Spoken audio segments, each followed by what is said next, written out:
pagdadasal ng bawat isa. So, tayo po muling magpapatuloy sa ating pong pag-aaral ng gawa. At natapos po natin yung introductory or introductions in the book of Acts. Nasabi na rin po natin yung isa sa ating pag-aaral. At ngayon po darapo po tayo doon sa chapter 1 in the book of Acts. And maganda rin na sa ating pong pag-aaral ng Aklat ng Gawa ay kung may mga time po kayo ay binabasa-basa niyo po ito at least kahit isang chapter, dalawang chapter po sa isang araw kung kaya, na para sa ganon sa ating pong pagtuturo po sa inyo ay hindi na po tayo masyadong mahirapan to analyze it, to understand the context in the book of Acts.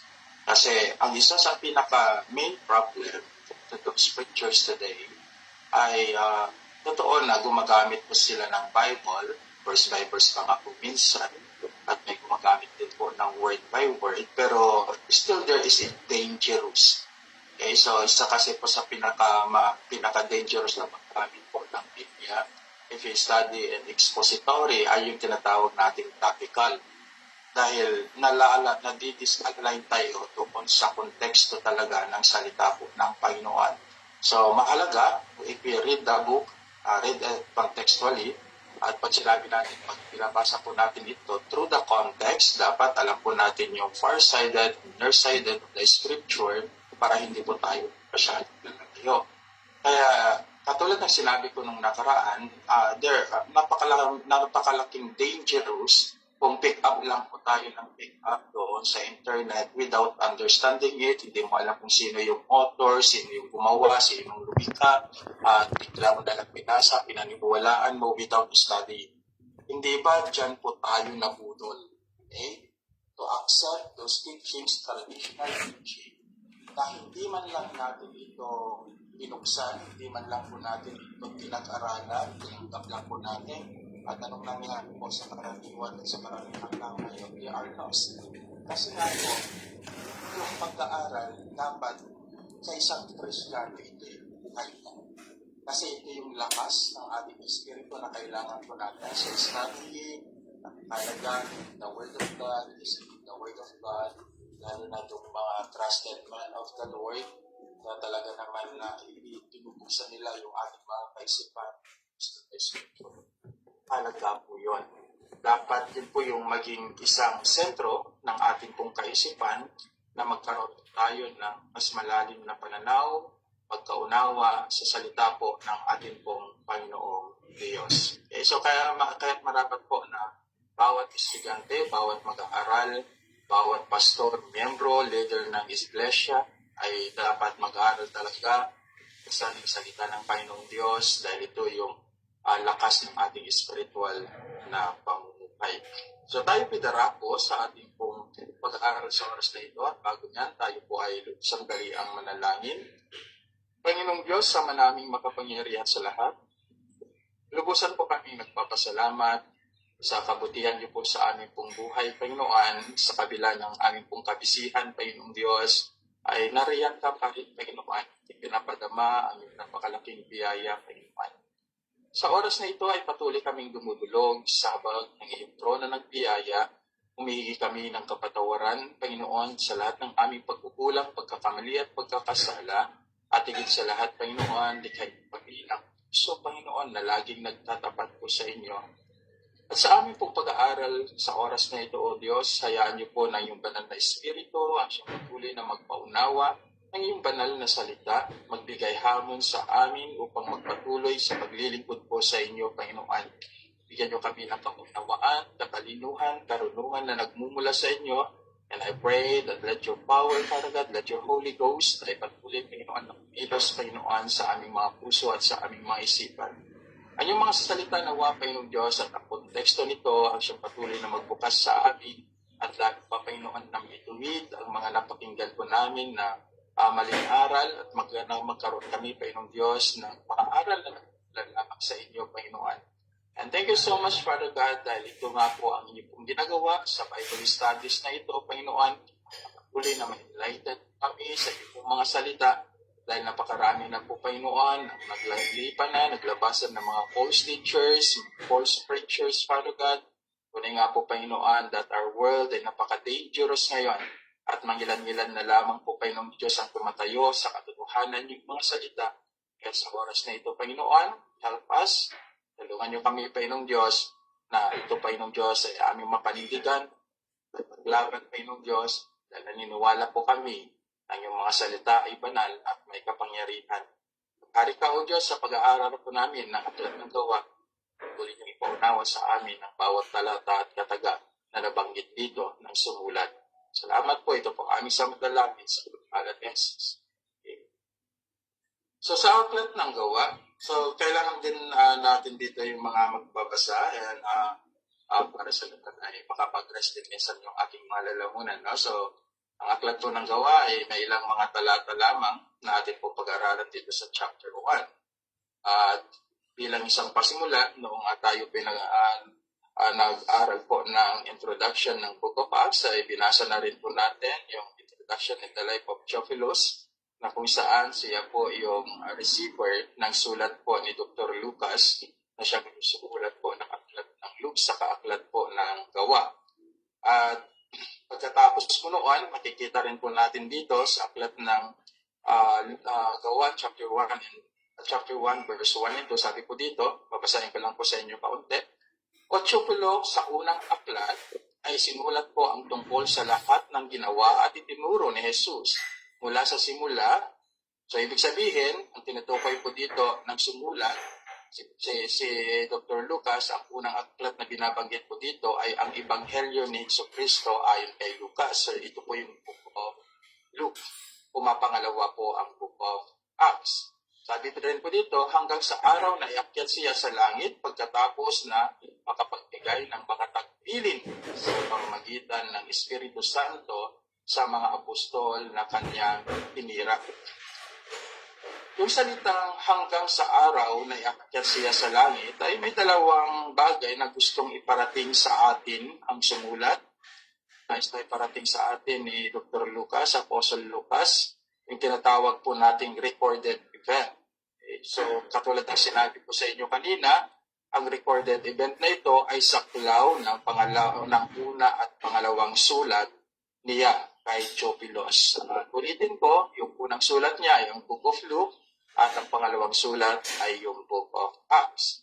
So, ang saklaw nito, recorded event sa Book of Luke, mula sa kapanganakan ng Panginoong Hesus hanggang sa kamatayan niya sa krus ng Kalbaryo. Kaya maganda, if you read the scripture, halimbawa, natapos po kayo ng Book of John, babalik kayo sa Book of Luke, tapos diretso po kayo sa Book of Acts para makita niyo yung historical event regarding the ministry of Jesus Christ hanggang doon sa pag-akyat niya doon sa langit and even the work of the apostle kung kailan na sila naman po ay iniwan ng ating Panginoon Kristo dito sa lupa.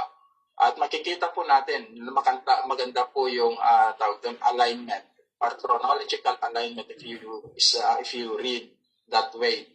So, ulitin ko, ang recorded event sa unang aklat po ni Apostle Lucas na sinasabi niya kay Theophilo, naging po sa atin, ito ay mula sa kapanganakan ng Panginoong Hesus hanggang sa kamatayan niya sa krus ng Kalbaryo. So, yun sa kapanganakan po ng ating pong Panginoong Hesus, ang pinakamaganda pong detalye talaga ay ang aklat po ng Lucas. Bakit kanyo? Dahil mula po doon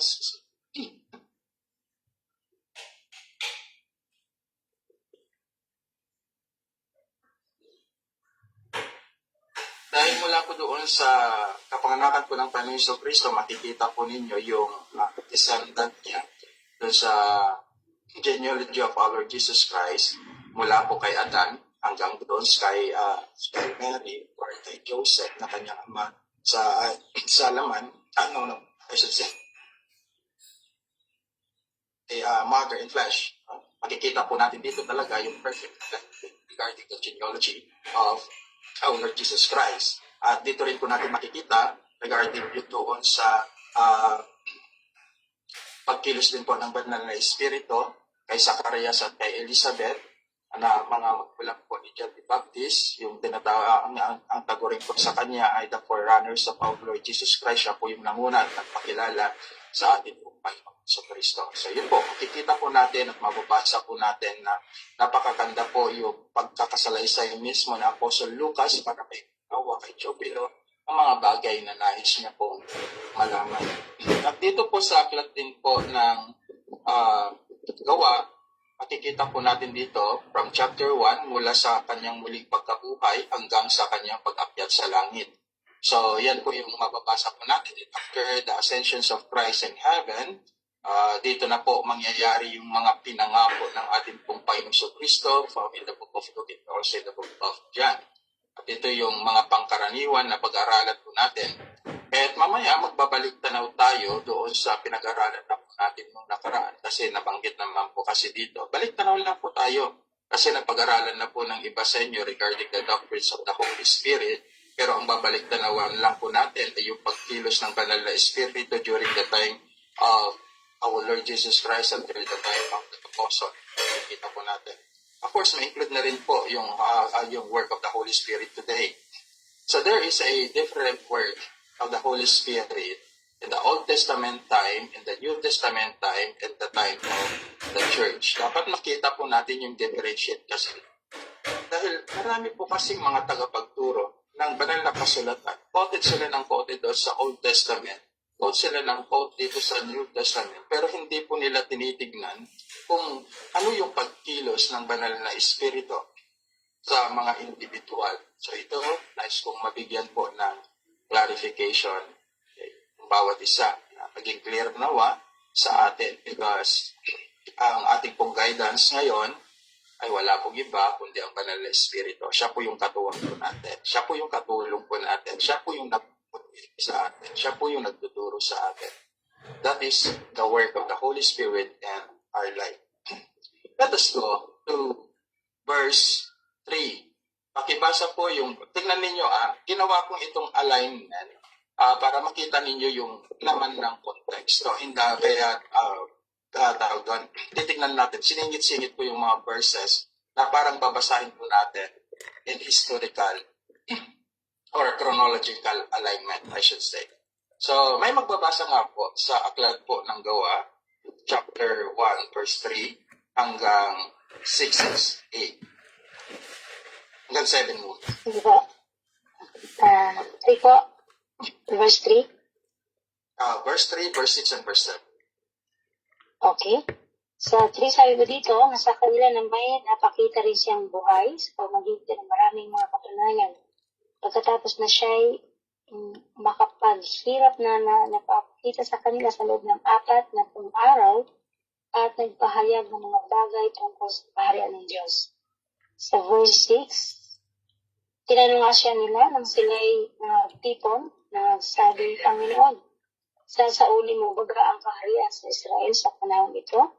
7. At sinabi niya sa kanila, hindi. Ukol sa inyo ang pagkaalam ng mga panahon ng mga bahagi ng panahon ay tinapla ng Ama sa kanyang sariling kapamahalaan.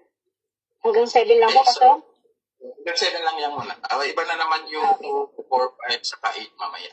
So ito yung alignment. No? So makikita po natin. May mga bagay na tinutukoy ang mga apostol. Tinatanong sa atin pong Panginoong Jesucristo. Samantalang siya ay aakyat sa langit, nagtanong ulit sila. Makukulit talaga itong mga alagad. Diba?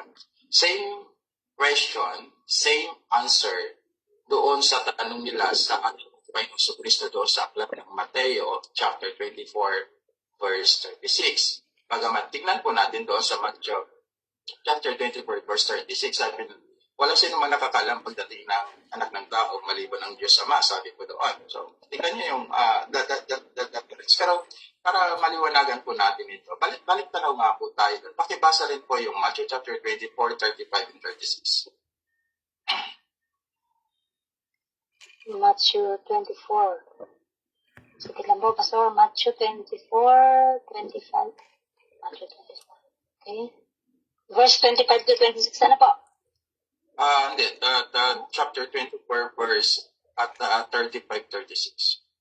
35, 36, sorry po. Sabi po sa 35, wait lang, sabi po dito, ang langit at ang lupa ay lilipas, datapot ang aking mga salita ay hindi lilipas. 36, ngunit tungkol sa araw at oras na yon, walang makakaalam, kahit ang mga anghel sa langit, kahit ang anak, kundi ang ama lamang. Okay, so, pakibasa si Sir Lawrence doon sa verse 7 again in the book of Acts. Wait lang po, basta book of Acts. Wait lang. Ano po kasi pangalan? 1:7. Sabi po dito, at sinabi niya sa kanila, hindi ukol sa inyo ang pagkaalam ng mga panahon o ng mga bahagi ng panahon na itinakda ng Ama sa kanyang sariling kapanggilan. Okay, now, nakita niyo yung differences regarding the response of our Lord Jesus Christ. These two particular verses got almost the same question regarding doon. So actually, yung kaharian dito, para maunawaan po natin, hindi po ito yung kaharian na privilege ni Christ. Kaya minsan, when we talk about the kingdom, kailangan din natin itong mapag-aralan siguro soon. Ituro ko sa inyo. Kasi iba po yung tinatawag po natin, kingdom of God and kingdom of heaven. And some people, tinatawag nilang gospel kingdom po ito, which is the Lord Jesus Christ preached. Ganun din sa Apostle John. Pero dito, yung kingdom na binabanggit dito na gusto nilang itatag, ito yung mangyayari during the kingdom of millennial period. So, ito yung pag-aari ng ating Panginoon Hesus Kristo sa loob ng 1,000 taon. At lagi kong sinasabi sa mga tagapagturo po lagi ng eschatology, dapat mayroong mga paglalatag sa lahat ng tiyo. Although ang eschatological, tawag po natin dito ay minor doctrines lamang po, hindi po natin pwedeng pag-awayan dahil minor lang ito. Ang mahalaga po kasi dito, ligtas ka ba? That is the doctrines of soteriology. Pero dapat, pag itinuturo po natin ng eschatology, meron po silang pangunawa sa lahat ng aspeto ng area na ito. At ito yung sinabi ko nga na one of my favorite subject talaga noon when I study is eschatology, pero ngayon ay soteriology na po. No? So, ibig sabihin, may ilalatag mo. Alam mong i-explain ang tinatawag nating premillennialism, amillennialism, postmillennialism, pre-trib, mid-trib, post-trib. Kasi pag itinuro mo lang ang iisa, tapos kung saan ka pa nagpuput lamang ng mga talata, magulo. Kaya dapat mayroong alignment that they may understand and then hayaan mo silang mamili kung ano yung gusto nilang use dahil hindi naman natin pagpipilit yan dahil katulad sinabi ko, ito ay minor doctrines. So yung kingdom po dito na binabanggit, it is yung pagkahari muli ng ating Panginoon Hesus Kristo with the Israelite. So alam natin yan sa mga nag-aral during the time of millennial kingdom, ang kasama po ng ating Panginoon Hesus Kristo dyan na magkakaroon ng paghahari na kamay na bakal ay ang iglesia. Those people who part of the rapture at ang atin pong tawag doon, papastolan po dyan is the remnant of Israel. But that is not part of our subject. Binibigyan ko lang kayo ng konting view. Kasi pag i-explain ko po ito, medyo malayo-layo po tayo. Mas malalim pa po yung pag-aaral po natin regarding eschatology. So yun yung kingdom. Hindi po yung kingdom na kingdom of heaven or kingdom of God na pinapahayag po ng Panginoon Kristo. Ito yung tinatanong ngayon ng mga alagad ng Panginoon Kristo. Una nilang tinanong ito doon sa aklat ng Mateo chapter 24. At pagkatapos po ng kanya pong muling pagkabuhay, muli na naman nilang tinanong dito sa aklat ng Acts.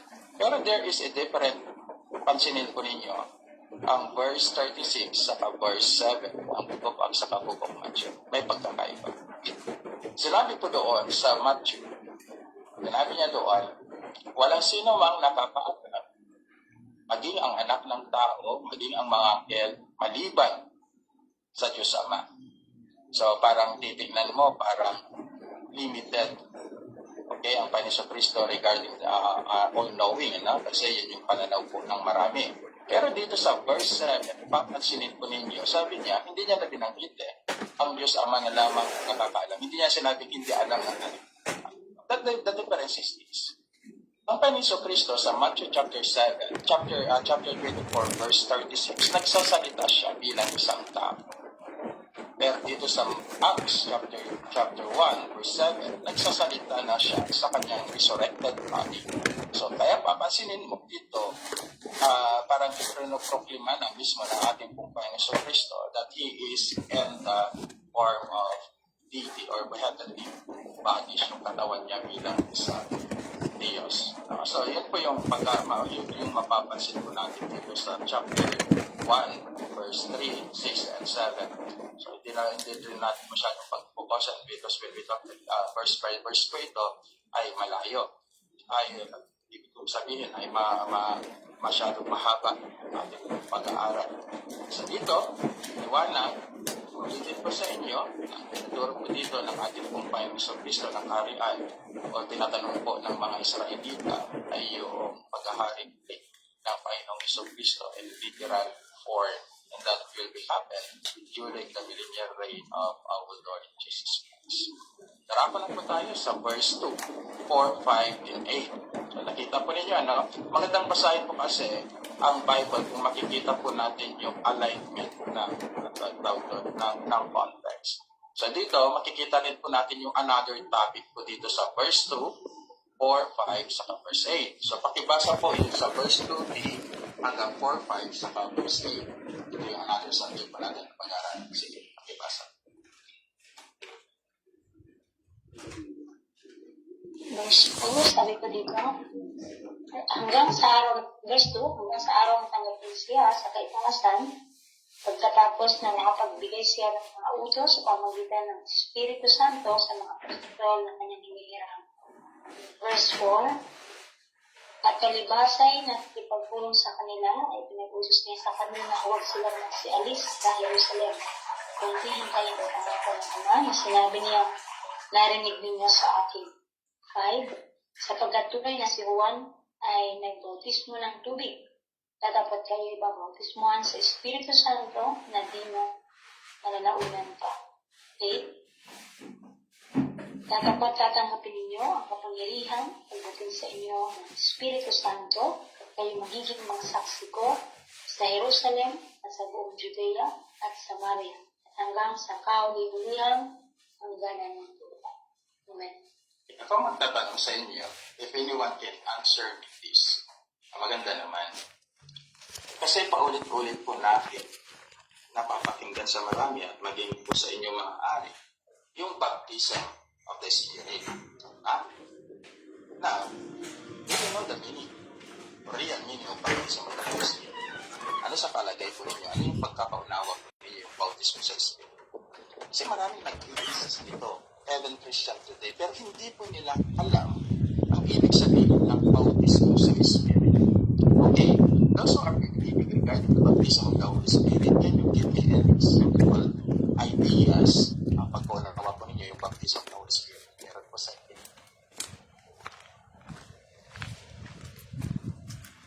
Wala. Pastor, pwede ko ba sagutin niya? Ewan ko okay lang po. Okay lang po, wala pong mali dito. Okay. Katulad po ng laro. Yes, po. Yung pagkakaintindi ko po, yung baptism of the Holy Spirit, the moment we receive Jesus as our Lord and Savior, we are already with the Holy Spirit, sealed by the Holy Spirit. Parang yun po yung alam ko sa baptism of the Holy Spirit. We have already in us the Holy Spirit. Yun lang po, simple as that po yung ating alam. Ewan ko po kung may natitira pa yata sa mga napag-aralan natin. Pero that is the real, yan naman yung totoo talaga.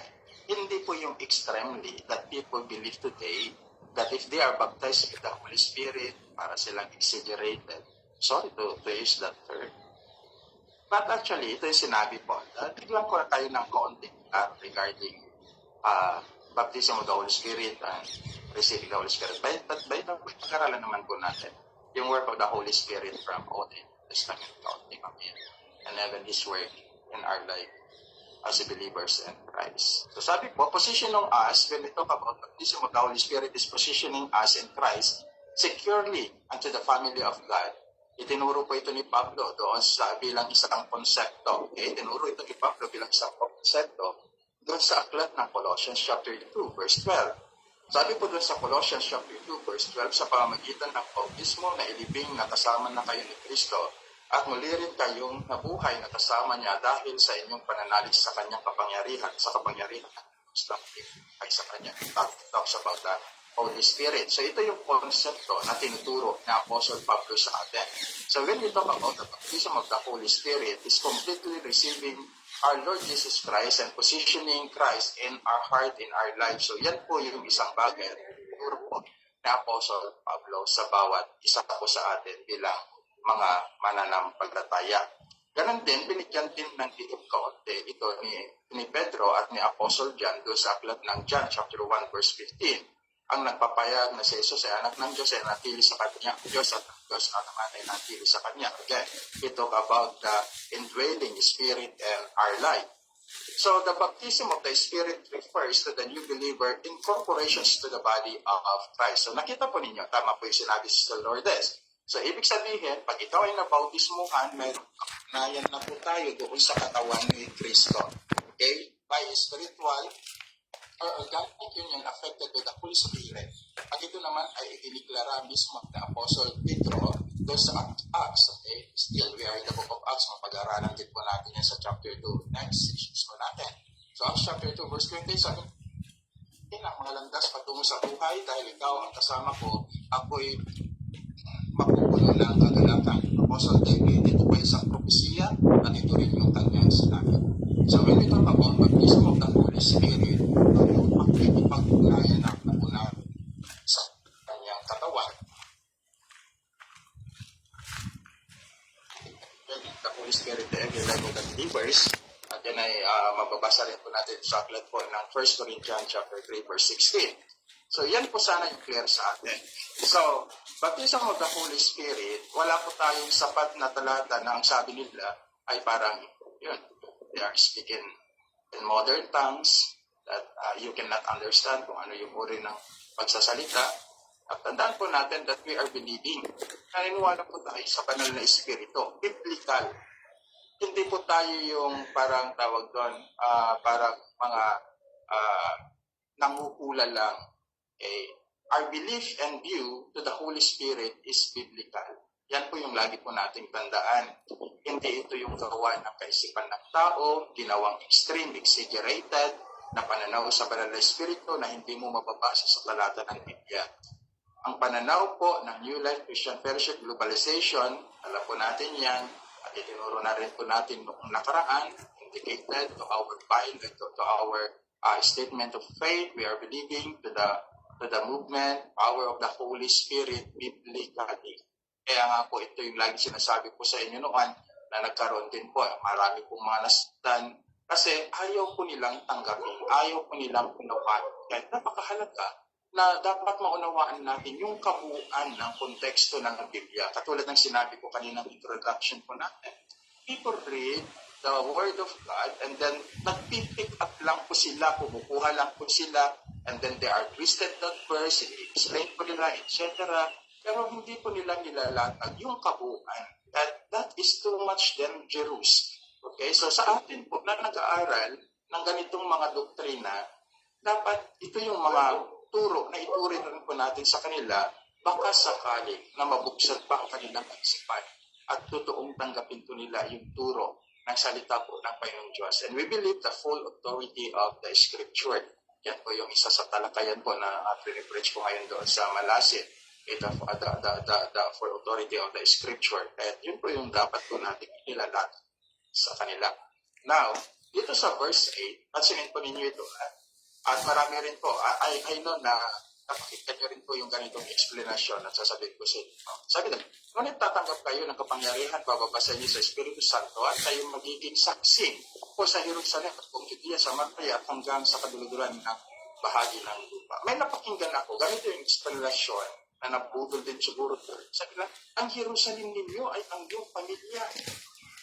Ang Judea ninyo ay ang iyong bayan at ang iyong komunidad.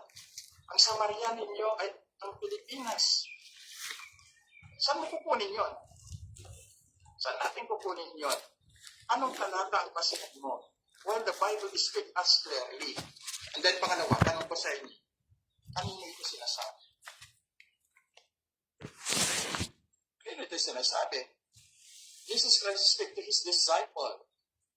Kasi wala pa po yung Espiritu na pag-aralan kung natin mamaya. Kaya sabi ko, babalik na tayo kung regarding the doctrines of the Spirit na pinag-aralan na po natin.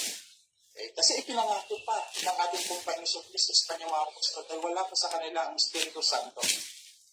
So, yan po yung makikita po natin ngayon sa pag-aaral po natin sa Davides at yung panandali ang pag-aaral po natin patungkol sa Espiritu Santo. Okay. Tandaan natin na ang mga araw na iyon sa bago umakyat ang kanyang sa langit ay di pa pinagkakaluban ng Espiritu Santo ang mga apostol o bawat irang kumananampalataya during the earthly ministry of our Lord Jesus Christ. Ito sinalita, pinangako pa lang ng ating Kristo na kanilang tatanggapin pagkatapos na siya ay nasa langit na. So may mga talata po tayo dyan na babasahin para mapapanan po natin regarding a simple view to the Holy Spirit. Okay? So, ano ang pagkilos ng Espiritu sa luma at tipan? Ang pagkilos po ng banal na Espiritu sa lumang tipan ay selective and temporary. Selected and temporary. Ibig sabihin, panandalian lamang siya. Namimili siya ng mga propeta at kung saan sumusunod sa Panginoong Diyos at mga kaya yung sinabi po ni Apostle ni Propeta Elias kay Elisha nung sila may conversation pa sila doon sa Book of Kings and then patungo po sa Chronicles. When he said that, give me the double portion of thy Holy Spirit. Kasi ililipat sa kanya. Ililipat sa kanya ulit yung Espiritu kasi tapos na yung vision po ni Elias. At yan naman ay isang kondisyon mismo ni Elias sa kanya. Kaya kung papansinin po ninyo regarding the miracles that Elijah and Elias did, marami po nagawa talaga si Elijah.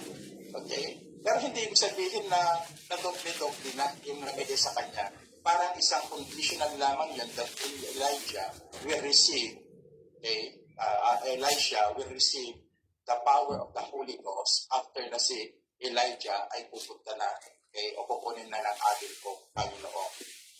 So, fulfillment of the prophecy na binanggit po sa Kings. Kaya kung babasahin po ninyo yung alignment, if I'm not mistaken, chapter 19 in the book of 2 Kings, diretso po kayo, yung connections of this particular context, makikita niyo doon, ipinangako na kasi na si Elisha ang tagapagmana ni Elias. Siya ipinangako na sa kanya. At para mangyari yung pangako yon, siyempre tinupad ng Diyos. Kaya nakita niya kung paano nagawa si Elias ng isang ito o ng Espiritu po ng ating pong Panginoong Diyos. Kung papansinin po ninyo, ulitin ko, selected kasi siya, transferable siya. Kung papansinin niyo, palipat-lipat po yan. Kung ibang haring matuwid, naroon pagkilis sa Panginoon, pagpupeta, ganun din pagkilis po ng tawag doon ng Espiritu Santo sa mga pinipili po ng ating pong Panginoon. Kasi hindi siya nananatili. Selected and temporary. So, depende yan doon sa expand years ng layunin ng Diyos sa bansang Israel. Kaya ganoon yung pagkilos ng Espiritu sa kanilang kapanahunan. Halimbawa, natila ang Espiritu kay David during his kingship. Nanatilo naman yung Espiritu ng ating Panginoong Diyos kay Elijah during his prophetic ministry. Ganun din sa mga iba pang mga propeta, ganun din naman sa mga iba pang mga matutuwid na hari. After that, it is again transferred. Kaya kumikilos ulit doon yung Espiritu ng Diyos. Same as true to the book of Judge. Kung papansinin nyo doon, at ang Espiritu ng Diyos, at ang Espiritu ng Diyos, at ang Espiritu ng Diyos, bakit kung binabanggit po kasi dito, kumikilos ang Espiritu ng Diyos, those people that got selected in Old Testament time. Kapag kilos na yan, nakabase, temporary lamang, doon sa expand years ng kanilang ministry. Yung kanilang trabaho bilang hari at kanilang trabaho bilang propeta. Dito sa Bagong Tipan, ang pagkilos ng banal na Espiritu sa Bagong Tipan, pagtatapos ng umakyat si Jesus sa langit, is indwelling and permanent. Tinutukoy po dito tayo. Dahil ito yung pagkatapos na siya umakyat sa langit. Bakit pagkatapos na siya umakyat sa langit? I will answer a question at tinanong ko na rin ito at maaari naalala niyo pa. Meron pa kayong mababasa sa Gospel na kumilos ang Espiritu Santo dun sa ibang tao? Wala. Okay? Because the Holy Spirit worked with Jesus during His earthly ministry. Kaya dito sinabi doon, pagkatapos na siya umakyat sa langit. Nakita po ninyo. So, ibig sabihin, ito yung pangako ng ating pong Panginoong Diyos sa kanyang mga alagad na pag siya na ialis sa langit, He will set them in comforter. Now, para maunawaan pa po natin ng mas maganda ang aklat ng Acts chapter 1 verse 8 hanggang doon sa Acts chapter 2 pagdating ng araw, ganito ang konting senaryo at istorya. Let us connect some verses and New Testament. Ano yung binabanggit doon sa aklat ng gawa na pinasa kanina, verse 2 hanggang verse 8, yung ipinangako sa kanila. Sa kailan dito sinabi ng ating pong Panginoon Kristo sa kanila, ito, nang siya po ay nagtuturo sa kanyang mga alagad, bago po siya mapako sa krus ng Kalbaryo, at bago niya iwan ang kanyang mga alagad dahil siya ay papunta na sa Ama, ito ang kanyang sinabi. Dahil ang ating pong Panginoon Kristo, tandaan po natin na siya ang mang-aaliw, habang kasama po siya ng kanyang mga apostol at mga alagad o yung kanyang mga disipulo, siya ang kanilang kaaliwan. Ngunit siya'y alis na, sa mga naniniwala sa Panginoon Kristo, kailangan ng panibagong tagapag-aliw. So ito yung sinabi ng Panginoon Kristo sa John chapter 14, verse 16 and 17. At hingin ko sa Ama at kay bibigyan ng isang mga aliw upang makasama ninyo siya magpakailanman. Ito ang espiritu ng katotohanan na siyang tatanggapin ng sanlibutan, na hindi kayang tanggapin ng sanlibutan, sapagkat hindi siya nito nakikilala o nakikita. Siya ay kilala ninyo sapagkat siya ay natiling kasama ninyo at siya ay mapapasa inyo. So nagpapasabi na ang Panginoon Kristo sa kanyang mga alagad na ito yung mangyayari sa kanila. Na siya ay darating ang araw, kilala nila, at makakasama nila, which is that is the indwelling spirit. So John chapter 16 verse 13, sabi niya, subalit kapag dumating na ang Espiritu Santo ng katotohanan, papatnubayan niya kayo ng buong katotohanan sapagkat hindi siya magsasalita nang mula sa kanyang sarili, hindi sa anumang bagay na kanyang maririnig, iyon ang kanyang sasabihin, kundi ang mga bagay na kanyang maririnig, iyon ang bagay na kanyang sasabihin at kanyang papayag sa inyo, ang mga bagay na darating. So the Holy Spirit, another ministry of the Holy Spirit, is the only speak those word of Christ, those teaching of Christ. Hindi na po siya nagsasalita kung ano pa. Actually, yung sinabi ni Kristo ito, binabanggit na dito, yung mga tinuro niya, yung complete na kailangan po ng bawat mananampalataya sa atin, which is written to the Scripture, at yung mga isinulat po ng mga apostol. Yung mga sinulat po na yung katulad ng Paul Epistles, General Epistle. So, ito yung pinangako na wala pa doon sa aklat ng Acts chapter 1 verse 8. So, pangako pa lang siya. Ito yung sinabi niya, ito yung tatanggapin ko. Kasi si Kristo nasa ministry pa lang siya, nasa earthly ministry pa lang siya. Pero ako, pagpunta ko doon sa langit, ibigay sa inyo ang comforter ninyo, isang mang-akli. At ito nga yung banal na Espiritu. Bilang isang pag-unawa din sa ating pong pagbabasa, pansinin ko rin doon sa aklat ng John chapter 1 verse 32, itinuturo ko na sa inyo, verse 1, 32 to 33, pansinin po ninyo, the Holy Spirit remained and dwell to our Lord Jesus Christ after the baptism ng ating pong Panginoon Kristo. So nanatili siya. Ito yung pagpapasimula ng ministeryo ng ating pong Panginoon Kristo, yung earthly ministry niya, nagpasimula po dito kasama ang Espiritu. Ang Espiritu, it is indwelt, okay, with ang ating pong Panginoon Kristo. Kasama niya. Okay, siya yung kasama niya to make miracles and his human, okay, body.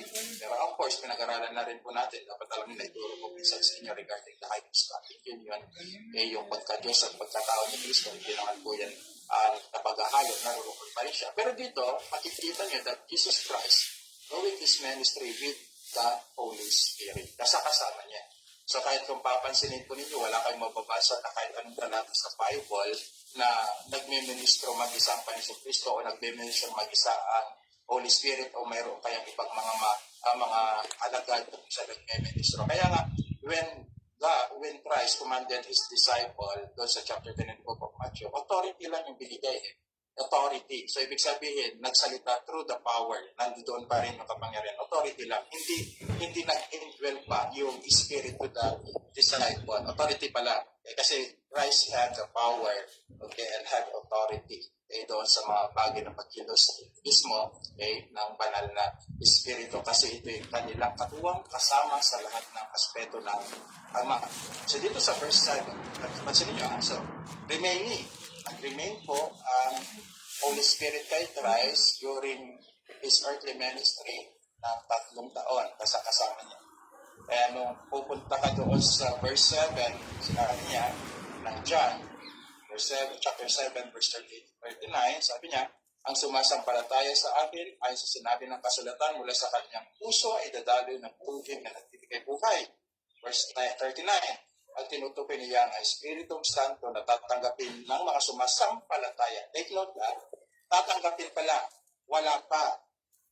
Tatanggapin ng mga sumasampalataya sapagkat hindi pa pinagkakaloob ang Espiritu Santo dahil hindi pa diniluwalhati si Jesus. So dapat makita natin yung difference. Makita po natin yun, ano?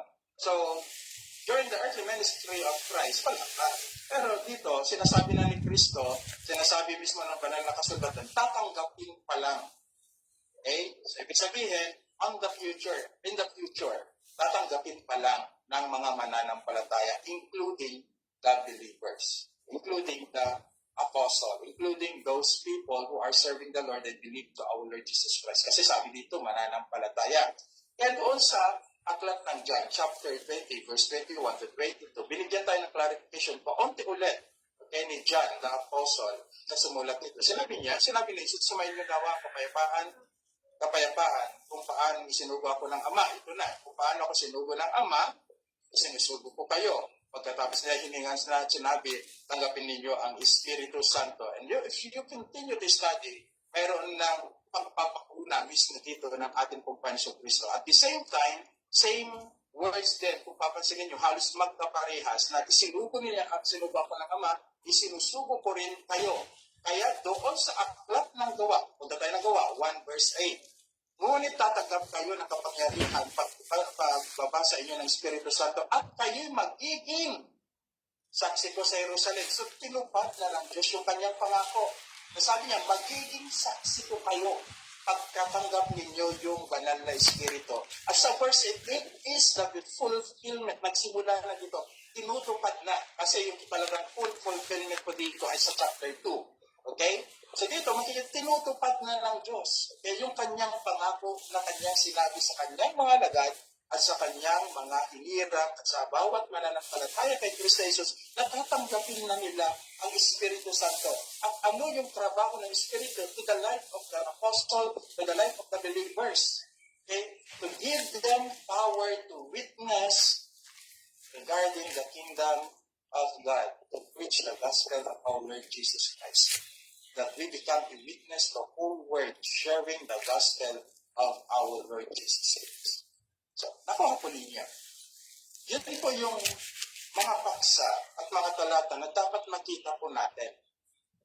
Na pagkilos ng Espiritu sa buhay po natin bilang isang mananampalataya ngayon, indwelling na siya or dwelling na po ang banal na Espiritu. Nasa atin na po.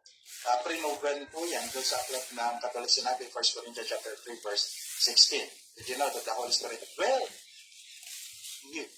So, nasa atin na yung banal na Espiritu. Siya na yung kumikilos sa atin ngayon. Ngayon, bakit kailangan mo pang magpabaptize? Bakit ang daming mga pumupunta?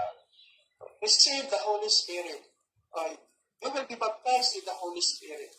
Tanong ko ngayon, bakit? Hindi ka pa ba Kristiyano? Hindi pa ba kaya sila Kristiyano? Pag pumunta mo sa ganitong mga fellowship, hindi pa ba nila tinanggap kaya? Hindi pa kaya nila naunawaan yung Holy Spirit? Hindi pa kaya nila naunawaan yung talagang pagkilos ng Espiritu?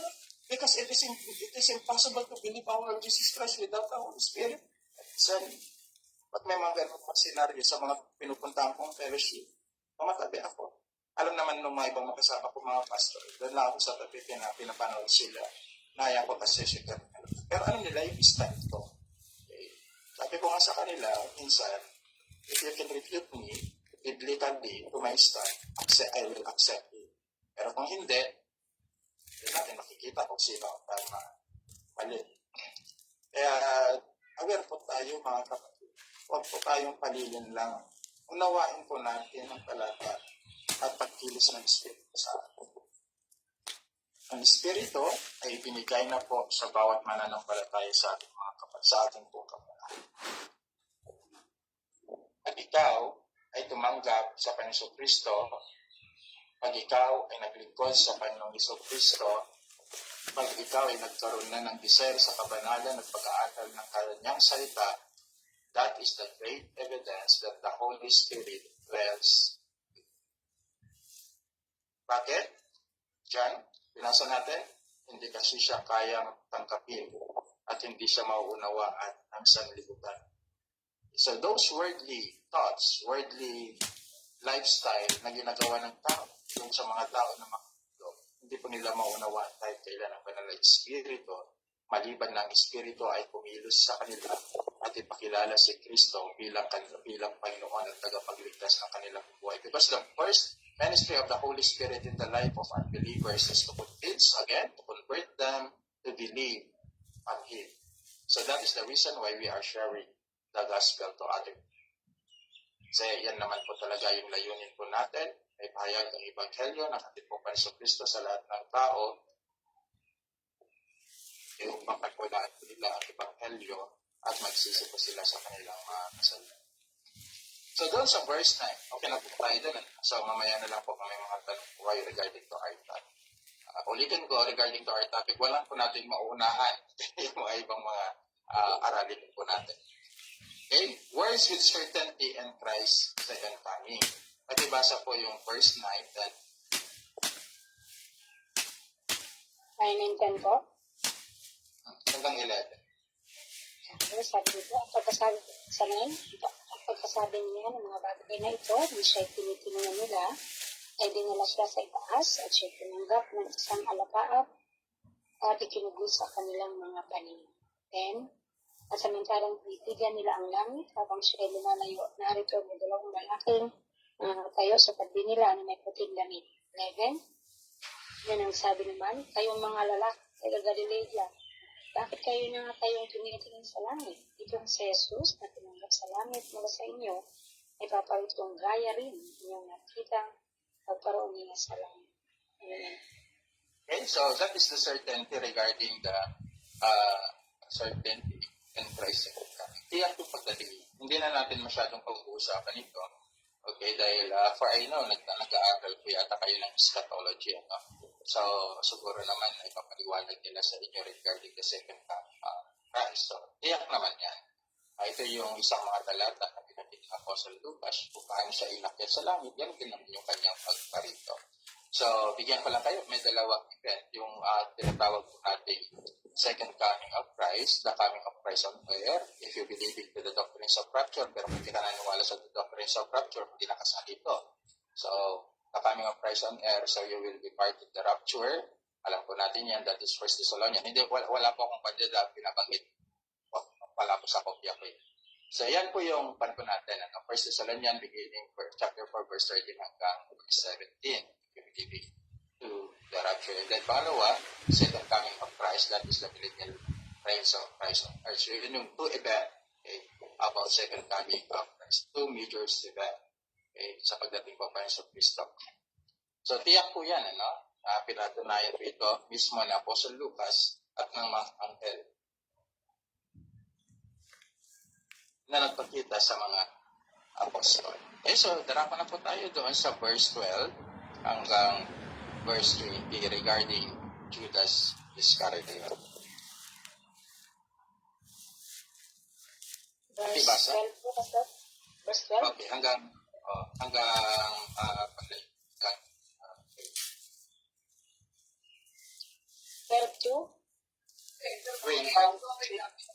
13, sabi ko dito, nang magkagayon ay nagbalik sila sa Jerusalem buhat sa tinatawag na bundok ng mga Olibo na malapit sa Jerusalem isang araw ng Sabat ay lakarin. Sa 13, atang sila'y magsipasok sa bayan at nag-akyat sila sa silid sa itaas na pinatitirahan nila ni Pedro at ni Juan, ni Santiago at ni Andres, ni Felipe, at ni Tomas, ni Bartolome at ni Mateo, ni Santiago na anak ni Alfeo, at ni Simong Masikap at ni Judas na anak ni Santiago. Sa 13 po. Okay, sige, kahit na, okay na. Hanggang pag yan na, hanggang 20. Pero okay lang, okay lang. Para mabilis tayo. So,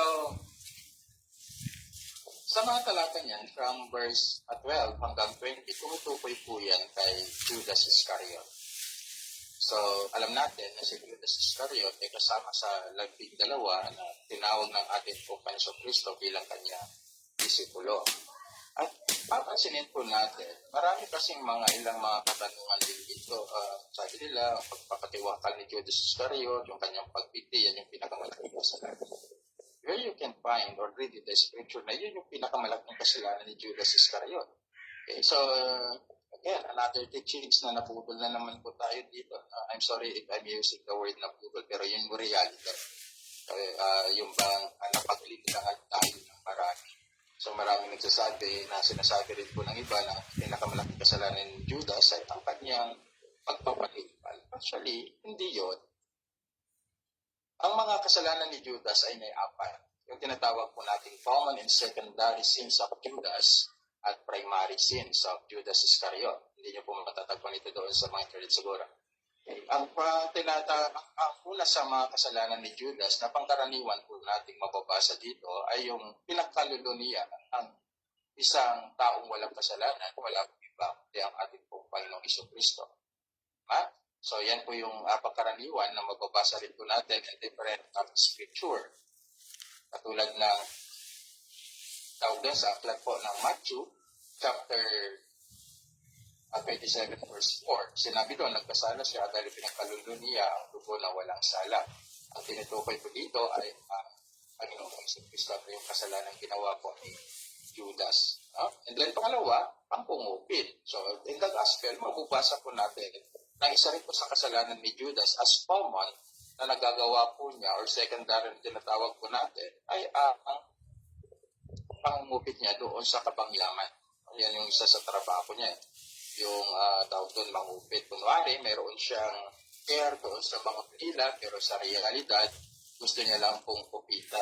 Okay? At punan ng halaga yung kapatyaman po na tawag doon kanyang hawak. Dahil alam po natin yan, in the gospel, na si Judas po ang treasurer. Siya po yung taga-ingat yaman ng ating pong Panginoong Jesucristo. Pero the primary sins of Judas Iscariot, ito yung lagi po ninyong tandaan. Although, he is naging part na po doon sa propesya talaga. Hindi naman po yun unfair bilang sa Diyos, kundi isang justice. Justice talaga, lahat naman tayo Okay? We need mercy, we need only the mercy of God and grace of God kaya tayo po ay naligtas. Pero ang pinapahiral pa rin ng Diyos ay ang yung kanyang justice. Tandaan po natin yan. And so, siguro ituturo ko rin po yan. So yung primary, nakasalanan niya ay ang kawalang pananampalataya talaga sa Panginoong Jesucristo. For almost 3 years na kasama po niya ang Panginoong Jesucristo, iba yung kanyang naging hangar. At ang pangalawa, ang lubusang pagtanggi sa biyaya ng Diyos. And then if he committed this sin, yung pangatlo at pang-apat, which is the primary one, natural, hindi po tayo ligtas. Yung hindi pagsampalataya kay Jesus at lubusang pagtanggi sa biyaya ng Diyos. Hindi ito kasi nakita ni Judas Iscariot na naging kasama po ng Panginoong Jesucristo. Siya na-choose. Napili po siya bilang part of the disciple. At tandaan po natin, gumawa rin naman po siya ng mga bagay na kung saan ginawa rin po ng mga kanyang disipulo. Actually, he make also miracle. Nagpalayas din po sila ng mga demonyo. That is in the book of Matthew chapter 10. Nagpalayas sila ng demonyo, mga himala, naging kasama po niya si Jesus, nakinig sa mga salita po ng ating pong Panginoong Diyos, nagkaroon ng eagerness, etc. At marami pang mga iba, but still his heart is very talog doon. Kaya wala pa rin yung pananampalataya, naroon pa rin yung tubusang pagtanggi sa biyaya ng ating pong Panginoong Diyos. Yan, babanggitin ko na naman ang Matthew chapter 7:21. Ibig sabihin na gumagawa ng himala ay lingkod na ng Diyos. Actually, yun yung pinakadelikado talaga. So, natakot na rin na po natin yan when we study regarding the works of the Holy Spirit or the gift of the Holy Spirit. regarding his ministry, miracle work, etc. Marami pang mga iba na pinag-aralan po natin, pero hindi na po natin sasaklapin ang bagay na yan. So dito, makikita po natin kay primary sins of Judas, kawalang pananampalataya tungkol sa pagtanggi sa biyaya ng Diyos. Lastly, doon sa verse 21 hanggang 26, ang katangian ng pagpili ng apostol. Okay. Katangian. Pakibasa nga ito, Sister Flores, bilang pagtatapos natin. Saan po? Yeah. Yung 21 to 26. Gawa, chapter 1. Okay po. Okay po. So, 21 to 26. So, dito. Sa mga taong ito, nga na nakasama sa atin sa buong panahon na ang Panginoong Jesus ay pumapasok at lumalabas sa atin. 22. Magmula sa pagbautis ng Juan hanggang sa araw na siya itanggapin sa itaas mula sa atin, ay nararapat na isa sa mga itinaging saksi na kasama natin sa kanyang pagkabuhay na maguli. 23. At kanilang ibinakod ang dalawa, si Jose na tinatawag na Barsabas, na pinamagatang Husto at si Matias. 24. At sila'y nagsipanalangin at nagsipagsabing, Ikaw, Panginoon, na nakakatao ng mga puso ng lahat ng mga tao, ay ipakilala mo kung alin sa dalawang ito ang iyong hinirang. 25. Upang tanggapin ang katungkulan sa misteryong ito at sa pagkapastol na kinahulugan ni Judas upang siya ay magkaparoon sa kaniyang sariling kalalagyan. 26. At sila'y pinagsapalaran nila at nagkapalat si Matias at siya ay binilang sa 11 apostol. Okay, so, madala po sila ng another treasurer. Yun lang na. Ngayon, doon sa katangian ng apostol, lahat po ng mga apostol ngayon, faith. Lahat po ng mga claiming apostol, faith. Mga panyan, mga dangerous, kaya mag-ingat po kayo. The Bible give us the requirement of being apostleship. Huwag niyong tanggihan po ito. Kaya pag sinabi nila na ako'y apostol, bakit nakita mo pa si Kristo na muling nabuhay? Saksi mo ba kayo? Pag sinabing hindi siya apostol. Clear naman po kasi ang talata ng Bible. But I don't know kung talagang nababasa nila o inuunawa. Sabi nito, isa ito dapat na maging saksi. 22. Nakasama natin sa kanyang muling pagkabuhay. That is the requirements. The major requirements of being apostleship is to witness the resurrections of Christ. Witness po doon. So, kaya nga namili sila eh. Kasama nila. Kaya si Matias qualified. Kasi naging kasama nila. Naging witness siya doon sa resurrections of our Lord Jesus Christ. Si Pablo ba, ganun? Yes. Nagpakita sa kanya in chapter 9 in the road of Damascus. At kung papansinin mo, yan yung requirements talaga ng maging apostle. At lahat ng claiming apostle today, delikado po sila. Kahit ano pang sabihin nila. Once that you are claiming this signature, mahirap. Kasi, dinadaya mo unang-unang yung sarili. Wala yun. At namumuhay ka sa kasinmalingan that people claiming that they are apostle na hindi naman talaga. Dahil sila saksi mismo doon sa muling pagkabuhay ng Panginoong Kristo. Now, if you believe that there is apostle today na exist pa, bigyan nyo kami ng malinis na talata. Yun yung laging sinasabi. Malinis na talata na nagpapatunay na existed pa.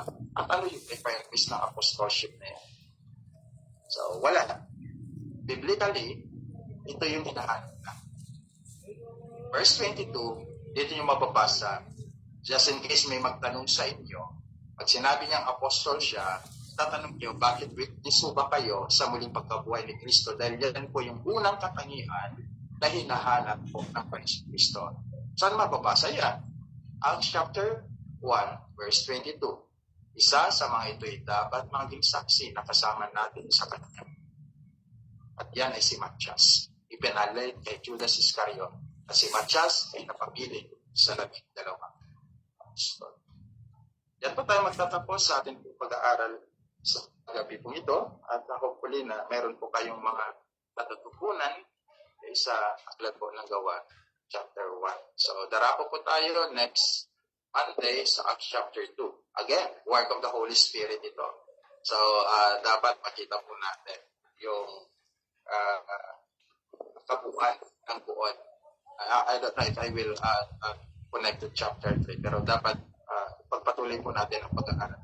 Lahat ng gawa, basahin niyo po ito at pag-aralan po lagi. Maganda po yung nagbabasa po tayo lagi ng salita. God bless pa sa atin po lahat. Inibigay ko na po sa iyo.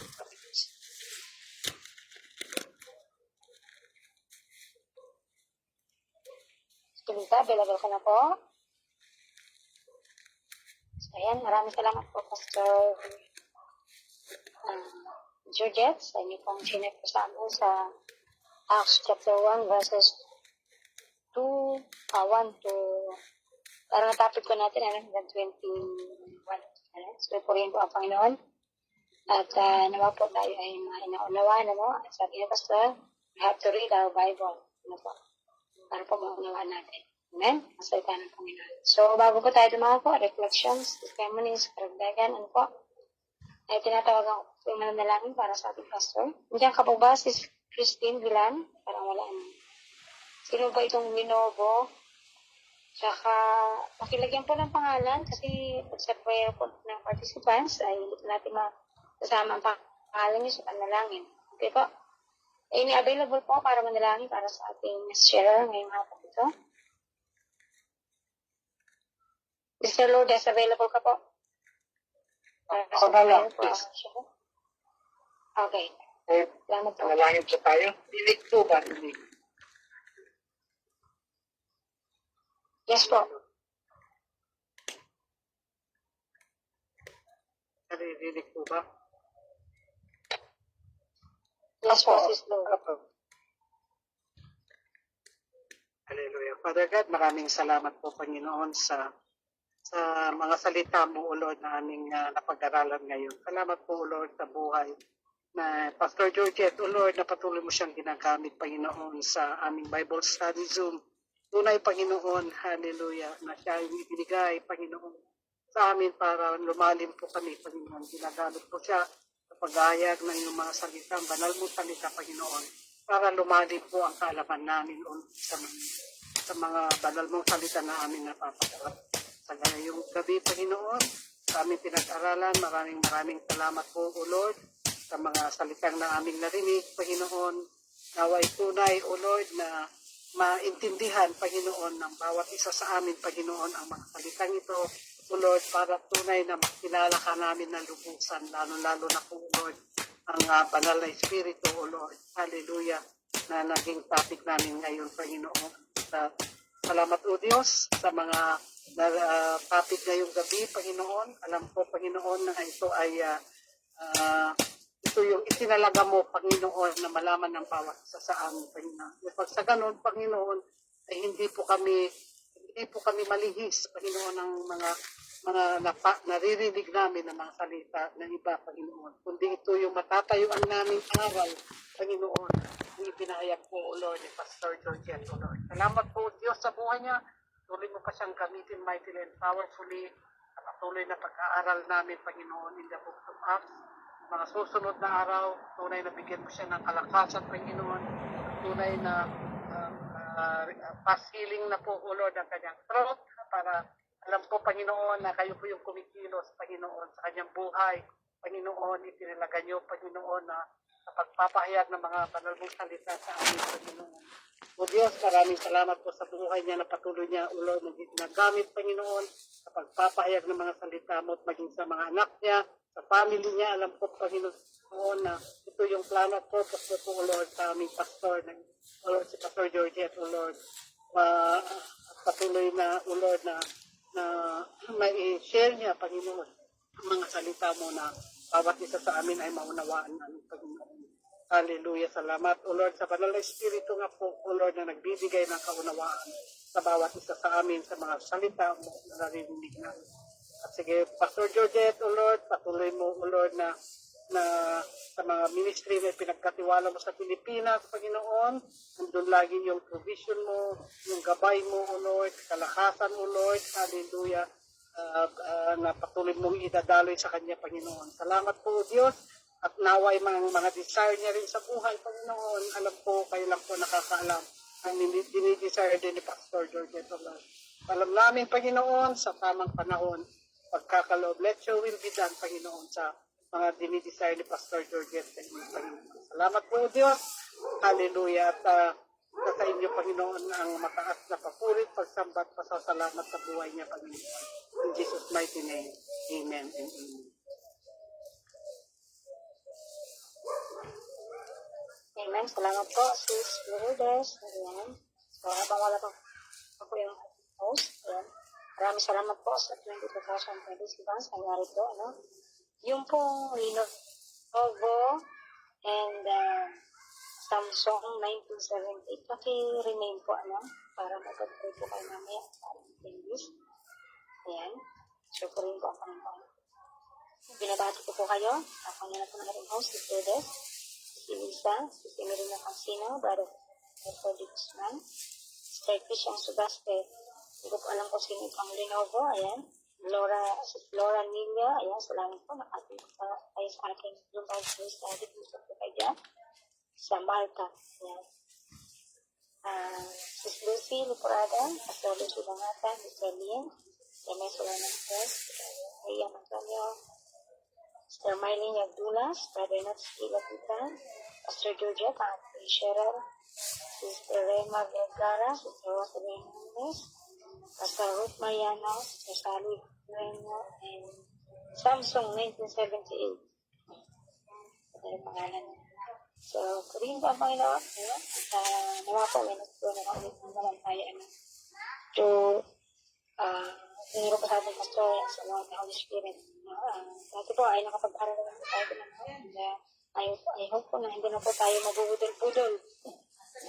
Ayan na, pag tayo pinalapit upang kayo magkaroon ba ng Espiritu ay hindi na po tayo lalapit. Pag meron na po tayo, sabi na, indwelling yung Holy Spirit po sa atin. At siya po yung gumagawa sa ating mga buhay. Siya po yung nagtuturo sa ating manalangin. Siya din po yung nagagabay sa atin para tayo makapag-share ng gospel. Po, at nagagabay din po sa pag-aaral. Salita ng Panginoon. Nagbibigay po sa atin ng galakan. Nagbubunga yung Holy Spirit sa atin. Po. So, tuloyin po ang Panginoon. Yan. May gusto ko sa inyo mag-reply, mga kapatid? Ngayon po ay 7:39 mga oras. Salamat Pastor at talagang antay na pag-share ng Pastor. Abo, namin mo sa buhay niyo. Glory to God po. Yan. So, yun nga, mga kapatid, sana po naunawaan natin ang Holy Spirit, the moment na tayo po na nakalakas sa Panginoon ng puso. Ano po? And na makikita din po natin sa Ephesians 1:13. Ano po? Yung tayo po ay nag-translate sa truth of the gospel of salvation. So, nagkaroon po tayong tatakbo na salita ng Holy Spirit. At hindi po yung maalis. Ayun nga po, hindi po maalis ng Holy Spirit. Naka-indwell po siya sa atin. Misa lang, Pastor, talaga pong quench pang Spirit, biblical naman po yun sa atin. Sa 5 sila ng Spirit 19. Doon quench natin sa Holy Spirit. So, meron po mag-reflect mga kapatid. I believe na malinaw po naman, yung pagawaan ni Pastor. Malinaw, Sister Florence. Ayan, so isa pa rin yung sinabi ko na kasalanan daw ni Judas sa iyong pagkakamatay. So, may